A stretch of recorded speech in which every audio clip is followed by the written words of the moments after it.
윤석열 대통령이 어제 용산 대통령실로 한동훈 대표 등 국민의힘 새 지도부를 다 초청해서 만찬, 저녁을 함께 했어요. 먼저 영상으로 만나보시고 이어가 보도록 하겠습니다.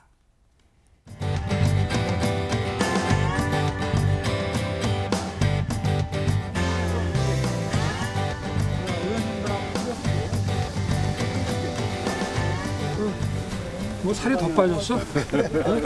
아니 우리 임 교수님도 좀 빠지신 거 같네? 예, 조금 빠졌어요. 그래, 수고 많았어요. 국민의힘! 네. 박수 부탁드리겠습니다. 여기까지 올려주십시오. 그렇습니다. 나도 정상회담하는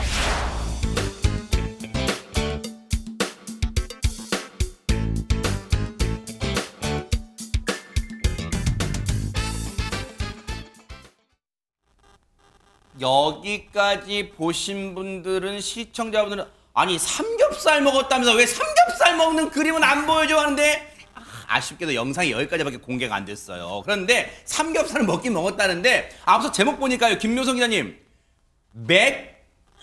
러브샷. 이게 시중에 파는 그 보리 음료 그거 얘기하는 그걸로 러브샷 했다는 거예요? 일단 러브샷에 먼저 집중을 해보겠습니다. 네. 분위기가 무르익으면서 두 사람이 러브샷을 했는데요. 네. 이 두 사람은 윤석열 대통령과 한동훈 신임 당대표가 되겠습니다. 어허. 그런데 주종, 그러니까 음료의 종류는 또 달랐습니다. 네. 아시다시피 한동훈 신임 대표는 술을 못 하잖아요. 네. 그러다 보니까 대통령실에서 미리 준비를 했습니다. 제로 콜라를 특별히 준비를 해서 설탕이 안 들었다는? 네, 그렇습니다. 요즘 많이 유행이잖아요. 한 대표에게 따라줬다고 하고, 윤 대통령은 자신의 잔에 맥주를 채운 뒤에 이른바 맥콜 러브샷을 했다라는 소식이 전해지고 있습니다. 그래서 앞글자다가 그거 맥콜인 거예요? 그 시중에 파는 음료, 보리 음료 말고? 네, 그렇습니다. 그렇게 네네. 2시간가량 식사를 진행을 했는데요. 메뉴가 무엇일지 이제 많은 분들이 아실 텐데, 네. 사실 메뉴 선정에 있어서 참 이 메뉴도 정치적 의미가 담겨 있다라고들 많이 하잖아요. 네. 그래서 이번에 메뉴를 한번 봤습니다. 네. 그랬더니 삼겹살이 있고 돼지갈비, 모듬 상추쌈, 빈대떡, 김치, 미역냉국, 김치김밥, 과일 뭐 이런 것들이 준비됐는데, 오호, 네. 윤 대통령이 직접 골랐다고 해요. 네. 원래 비빔밥을 하려고 했으나 삼겹살과 모듬 쌈으로 준비를 한 이유는 네. 역시 통합의 의미를 담았다고 합니다. 에? 삼겹살 3가지. 그러니까 당정대. 통합의 의미를 담았고, 네. 모듬쌈 같은 경우에는요, 모두가 모여서 이제 화합을 하자. 모든 서름과 모든 그 험한 이슈들 다 이제 좀 접어두고, 네. 이제 다시 한번 화합을 해보자라는 의미로 이렇게 정했다고 합니다. 네. 그리고 복장도요, 네. 보시다시피 격이 없이 대화하자라는 취지에 따라서 노타이, 그러니까 넥타이 없이 정장 차림으로 이렇게 모였다고 합니다. 야, 대박 사건이네요. 화합의 의미로 비빔밥 같은 걸 먹는 건 많이 봤는데, 당정대 세 주체가 합친다고 삼겹살? 그럼 오겹살이면 주체가 어디까지 갈지도 궁금한데, 좀 쓸데없는 궁금증 해봤어요. 근데 어쨌든 메뉴는 알겠고요. 허준 변호사님, 그러면 만나서 무슨 얘기가 오갔을까도 궁금하잖아요, 지금. 굉장히 화기애애한 분위기였다고 하고요. 참석자들뿐만 아니라 윤 대통령도 화합을 굉장히 강조하는 모양새였습니다. 그래요? 사실 그동안 이 선거 전이 자포결차라고 불릴 정도로 굉장히 강력하게 서로서로 비판하는 그런 목소리들이 그랬었죠. 나왔었잖아요. 네. 그래서 윤석열 대통령이 당 대표를 외롭게 두지 말라고 했어요. 어려운 일 있을 때마다 다 같이 도와줘야 된다라고 거듭해서 당부도 했고요. 앞으로 하나가 돼서 한 대표 잘 도와달라라고 하면서 네. 특히 당내 선거는 선거 끝나면 다 잊어버려야 된다. 네. 앞으로 어떻게 하면 잘할까 그것만 생각하자라고 주문을 했다고 하고요. 한동훈 대표도 윤석열 정부의 성공과 정권 재창출 위해서 노력하겠다라고 얘기를 했고, 추경호 원내대표도 민주당 입법 폭주에 맞서서 똘똘 뭉치자라고 하면서 당정 화합을 재강조했습니다. 네. 그리고 이날 신임 지도부들도 같이 자리를 했는데요. 네. 공지라고 생각하고 대통령실 수석들과 바로바로 소통하라라는 얘기도 있었고, 네. 한동훈 대표에게 리더십 잘 발휘해서 당 잘 이끌어달라라고 얘기를 했고, 네.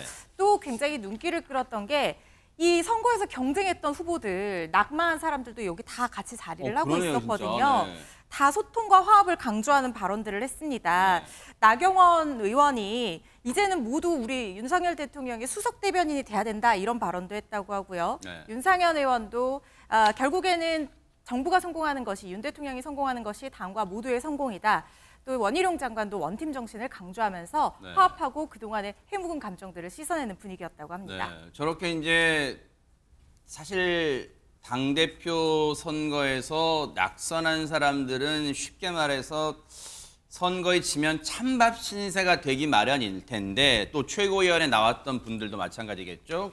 그 낙선한 사람들까지 다 불러서 이른바 원팀 화합의 자리를 갖다 뭐 그런 취지였던 것 같아요. 그런데 어제 이제 저 자리에 직접 참석하기도 했던 그리고 이번 새 지도부에 들어간 최고위원으로 들어간 김재원 최고위원이 전하는 어제 분위기 궁금하잖아요. 실제 어떤 얘기 또 얼마나 웃었는지 막 궁금하잖아요. 얘기 들어보시고 이어가 보도록 하겠습니다. 삼겹살은 맛있었나요? 우리나라 요리가 대부분 현장에서 요리를 하는 것인데 조금 주방에서 요리를 해서 나오니까 아무래도 조금 식은. 외롭게 하지 말라, 무조건 도와주라 이런 뭐 덕담을 많이 했다고 하던데 윤석열 대통령이. 덕담 정도가 아니고 약간은 우스갯소리로 정치하는 사람은 밥도 같이 먹고 술도 같이 마시고 상가에 갈 때도 같이 가야 된다.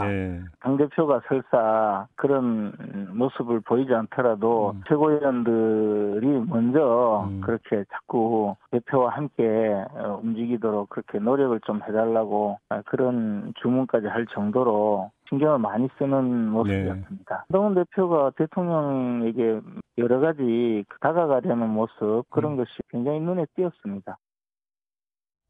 야, 김재원 최고위원이 굳이 말하면 최고위원들 중에는 표를 가장 많이 얻은 이제 수석 최고위원이에요. 근데 최재명 교수님, 어제 분위기나 이 얘기를 전하면서 지금 핵심들이 목소리의 어조는 되게 차분했지만 핵심들이 다 들어있다고 생각되는 게 일단 시청자분들이 아니 뭐 삼겹살 뭐 만찬 메뉴로 뭐가 나냐 그걸 질문이라고 하냐 하지만 그게 왜 중요하냐면 이 시청자분들 일반 국민들 사이에서는 야 구중궁궐 대통령실에서는 밥을 뭘 먹을까 궁금하잖아요. 근데 어쨌든 삼겹살 뭐 사람 사는 모습 똑같다 뭐 그런 의미 같고 그 다음에 덕담도 했는데 이게 의미가 있어 보여요.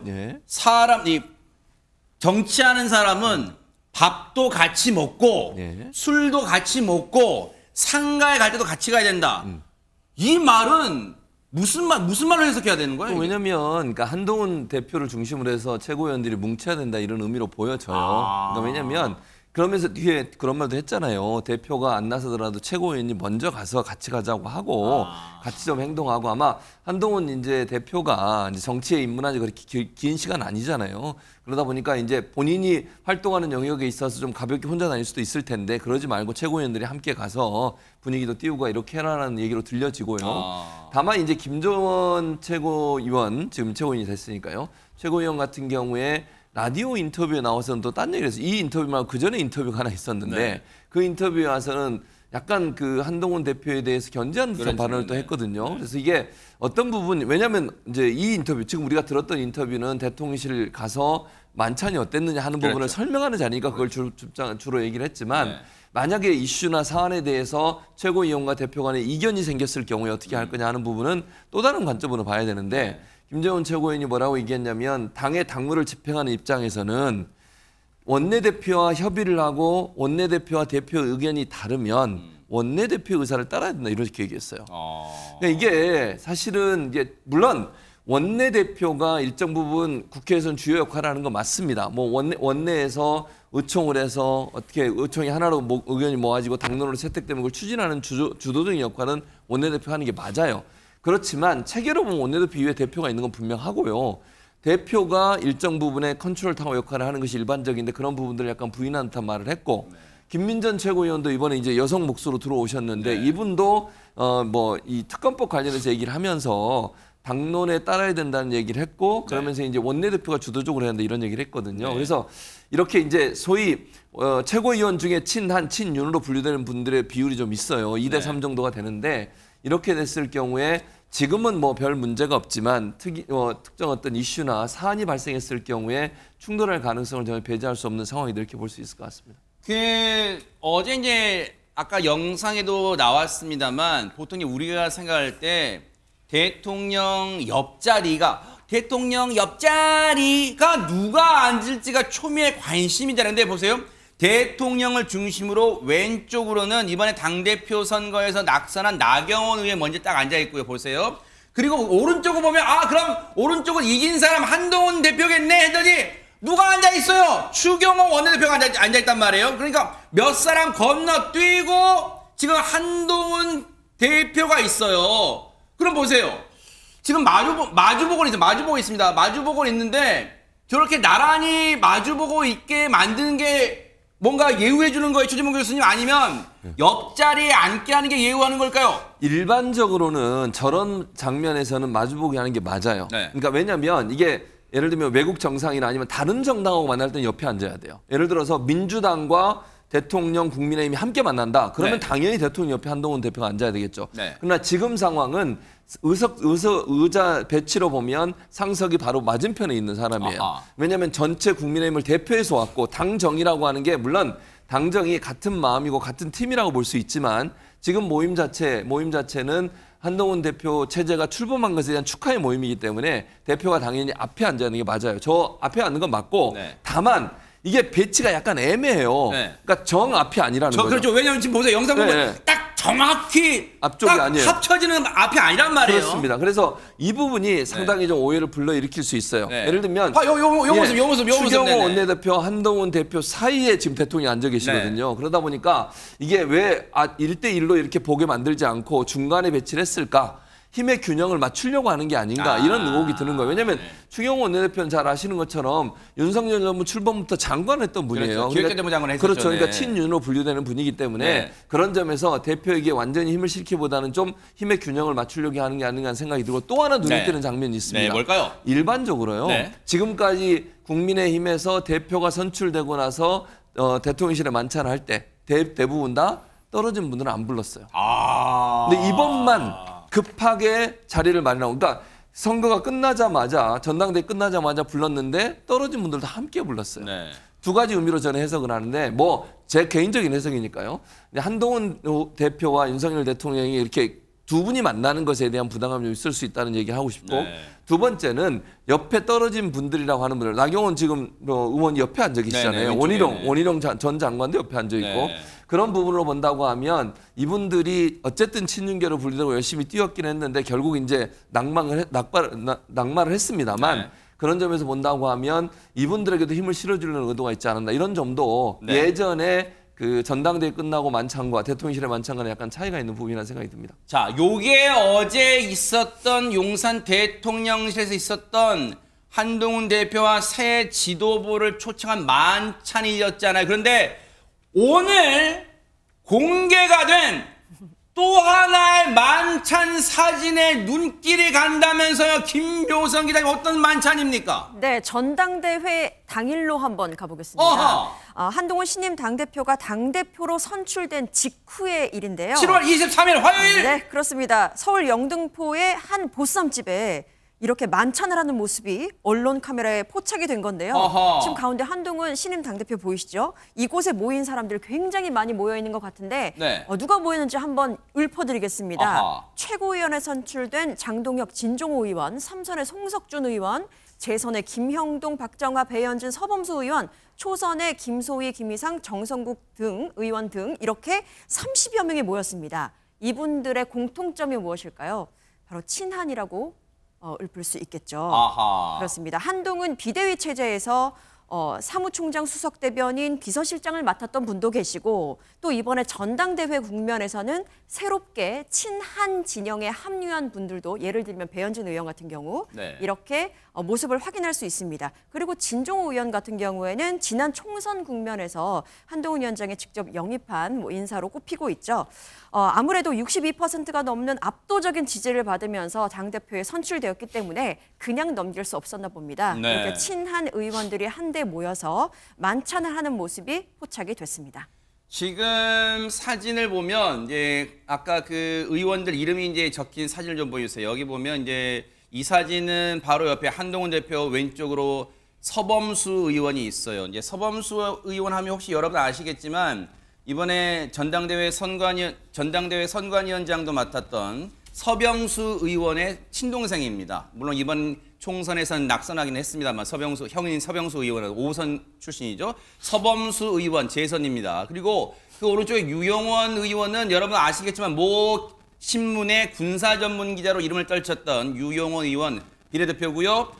역시 상임위도 국방위에 지금 배정되어 있어요. 배현진 의원은 뭐 너무나 잘 아는 재선 의원이죠. 그리고 옆에 한지아 의원은 여성 초선이고 그리고 의사 출신입니다. 그렇게 이제 한동훈 이 친한계로 이제 딱 저 자리에 갔다는 건데 친한계로 분류가 된다는 거예요. 그리고 옆에 사진 보면 서범수 의원 있고 그 옆에 송석준 의원 나름 지금 친한계 의원 중에서는 3선으로 지금 선수로 보면 좌장 역할을 하고 있고 법사위에서도 지금 한동훈 대표를 이 철통 방어하는 역할을 또 맡고 있습니다. 그만큼 이 막중한 역할을 하고 있는 송석준 의원 3선이고요. 그리고 앞서 명단 밝혀드렸죠. 재선 의원들 여러 명 있었고 또 재선 중에서는 박정하 의원 물론 저 사진 중에는 포착이 안 됐습니다만 박정하 의원이 그리고 김영동 의원이 이번에 비대위원장 때 비서실장 출신이고 박정하 의원은 이번에 비서실장으로 이제 임명이 됐습니다. 그렇게 3선, 재선, 초선 의원 등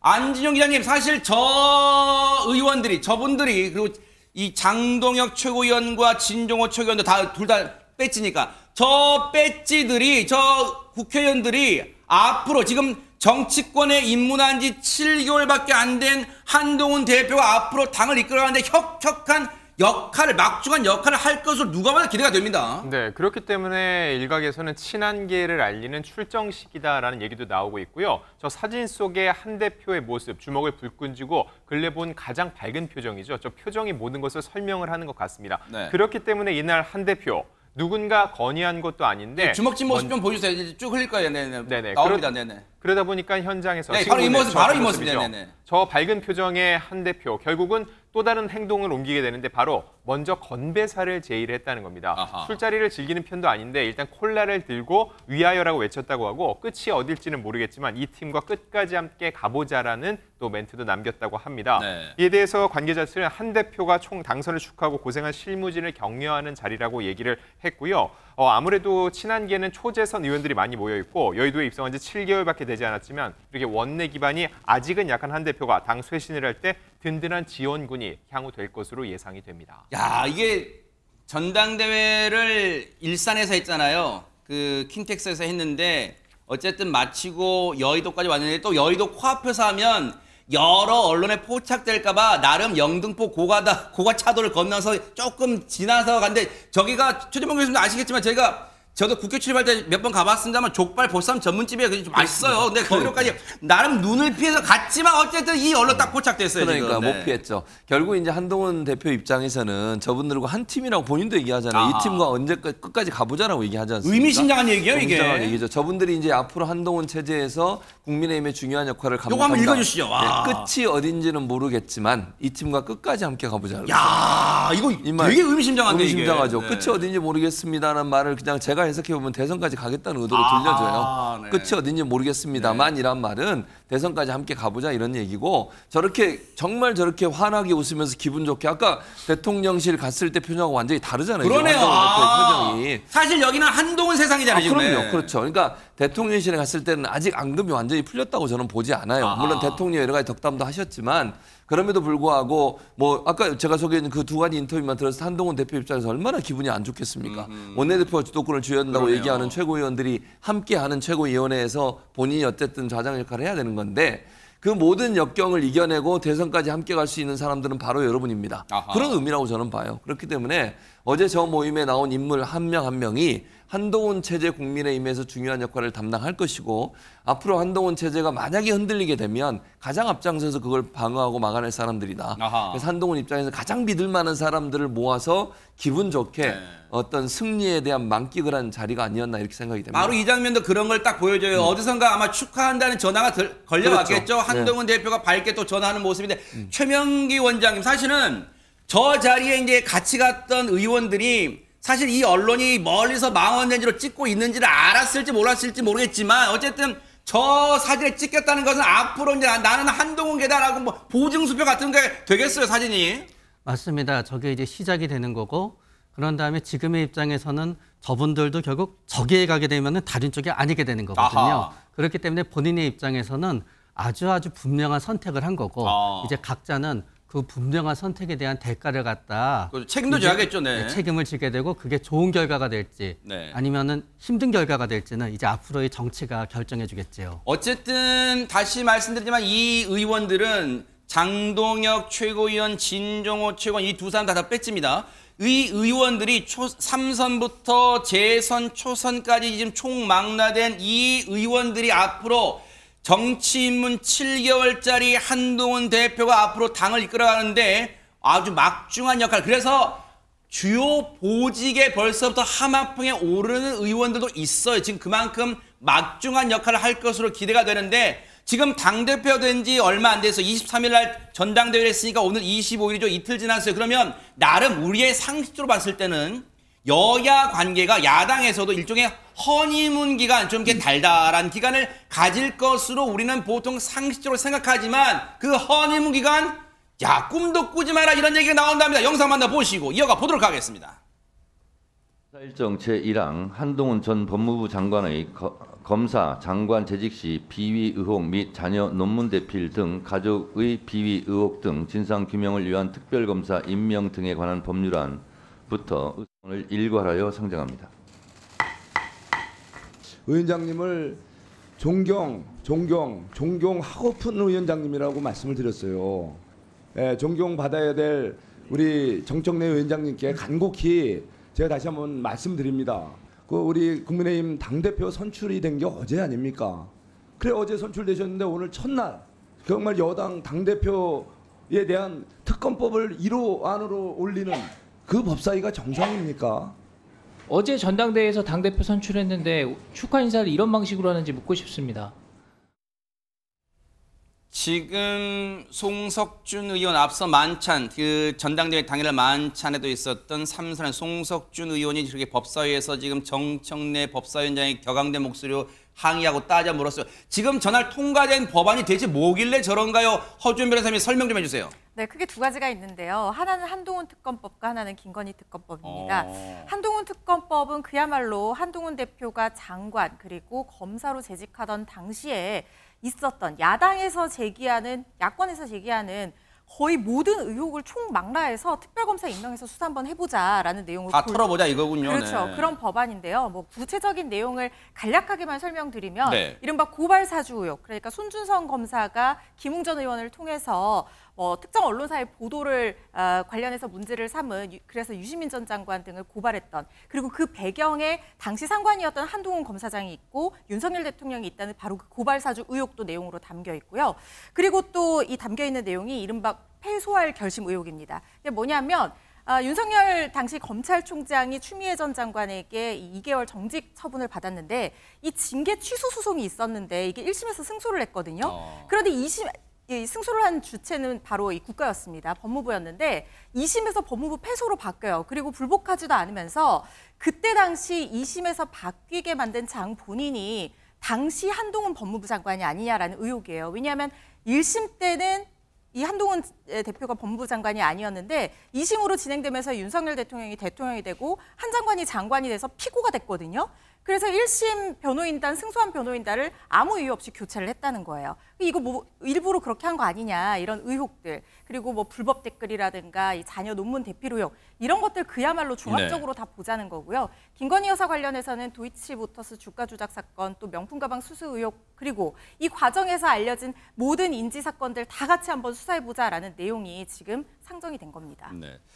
지금 자신이 당대표, 국민의힘의 새 대표로 당선된 지 하루 만에 야당 주도로 법사위에서 이런 특검법이 통과된 데 대해서 한동훈 대표는 뭐라고 했을까요? 얘기 들어보시고 이어가 보도록 하겠습니다.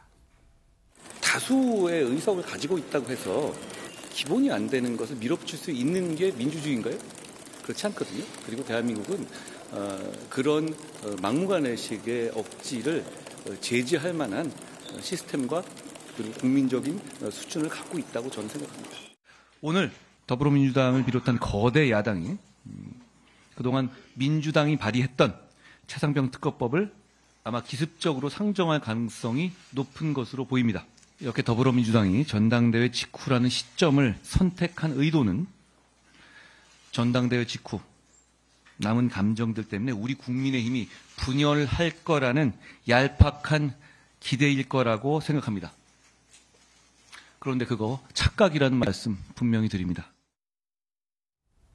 한치의 물러섬이 없겠다는 뜻을 밝힌 것으로 보이는데요. 이런 가운데 김건희 여사가 자신의 명품백 수수 의혹, 그와 관련해서 수사를 받으면서 대국민 사과를 밝혔다고 하는데요. 얘기 들어보시고 이어가 보도록 하겠습니다.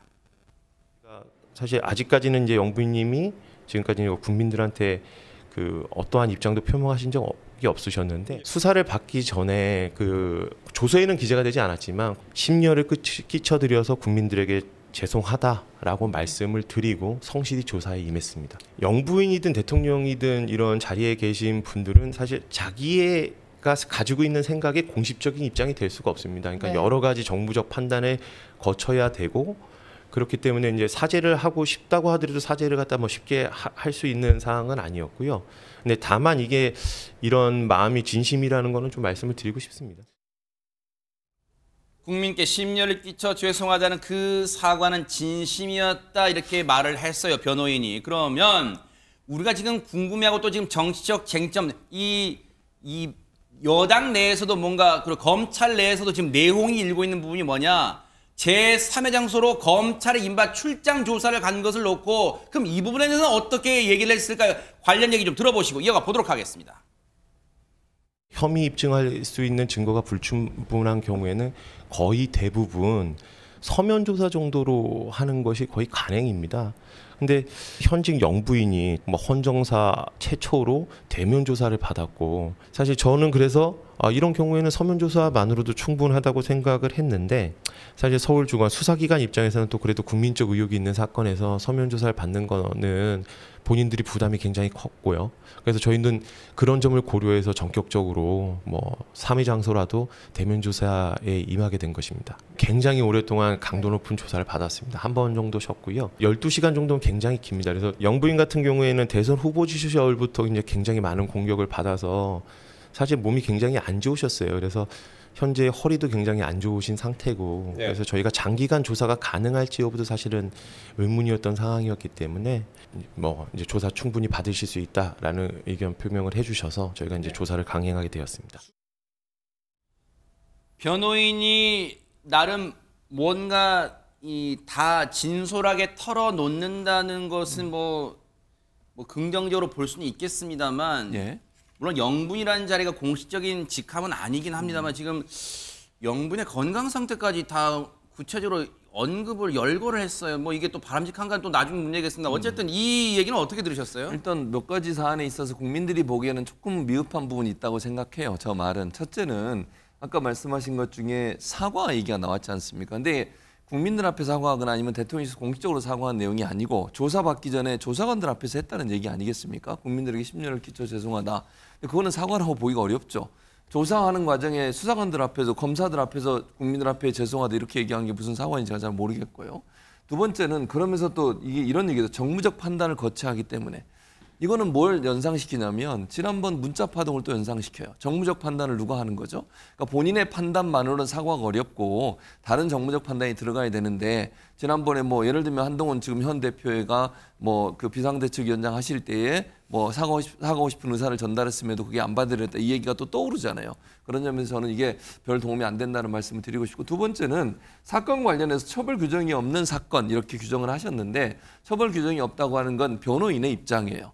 다른 법조인들의 입장에서는 지금 현재 명품백 사안 같은 경우도 이게 김영란법, 소위 부정청탁법뿐만 아니라 알선수재라고 하는 부분이 연관될 수 있다고 판단하는 분도 계시거든요. 그러니까 이거는 판단을 받아봐야 된다. 그리고 두 번째는 이게 명품백 수수 의혹뿐만 아니잖아요. 주가 조작 문제도 함께 들어 있습니다. 네. 그렇다면 이게 과연 처벌 규정이 없는 것이냐? 그건 아니거든요. 물론 김건희 여사가 연관되는지 안 되는지 아직은 모릅니다. 그러나 수사기관에서는 처벌 규정이 없다는 이유로 이걸 서면 조사를 끝낼 수 있는 문제 아니고 또 하나 마지막으로 드리고 싶은 것은 제3의 기관에서 했다는 것이 지금 국민적 비판을 받고 있지 않습니까? 전직 대통령들, 전직 대통령의 부인들도 비공개로 소환된 적은 있었지만 다 검찰에 와서 조사를 받았습니다. 유일하게 지금 김건희 여사께서 제3의 기관, 그것도 경호처에서 수사를 하러 간 검사들이 신분증과 휴대전화를 뺏긴 상태에서 그리고 조사를 했어요. 이런 부분들이 국민들이 볼 때는 공정한 수사라고 보기 어려운 부분이라 이런 생각이 듭니다. 이 관련 내용이 지금 검찰의 내홍으로 번지고 있는데 앞으로 이 국면 어떻게 흘러갈지도 차분하게 지켜보도록 하겠습니다.